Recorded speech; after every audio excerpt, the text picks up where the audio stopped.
ناجيت ربي بشهر رمضان شهر الأمان والمنى والفيضان. bismillahi barke borom Tuuba. bismillahi rahmaani rahiim. allahumma salli ala sayyidina muhammad nabil ummi wa ala alihi wa sahbihi wa sallam taslima. asalaamaaleykum mbokk yi ñuy teewul fii ci DKS TV ñu ngi leen di leen siyaara leen jox seen wàcc ay fas yéene di ak yéen ci li nga xam ne mooy naafile bis bi mu ne kon ñu ci guddig ñaareel ga ci weeru koor ku ci julli juróom-benn rakkaxa bu ci ne mu jàng ca faatixatul kitaab benn yoon, suuratu kawsara fukki yoon. ñu baamu ko juróom-benn rakkaxa bu ci ne faatixa ak innaa a'taynaakal kawsara fukki yoon.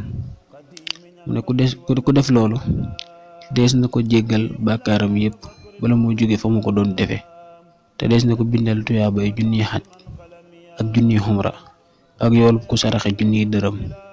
mel na ni it ku seeti junni ñu wopp ak ku gunge junniy néew ak ku jàng ab kaamil, te dees na ko ca bindal itam tuyaaba jóopp jaamu yàlla ak juróom-ñaar fukki at.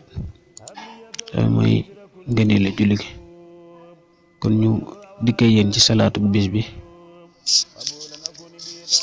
salaatu bis bi tey mooy allahumma salli ala sayidina muhammadin wa ala ali sayidina muhammadin fil awwalina wal axirina wa fil mali'il a'la ila yawmi diin. mu ne kooku julli génn julli gënu ko. kon julli googu lañ indi woon tey tàggatoo ak yéen foofu ba beneen yoon. wassalaamu aleykum wa rahmatullahi taala wa barakaatu.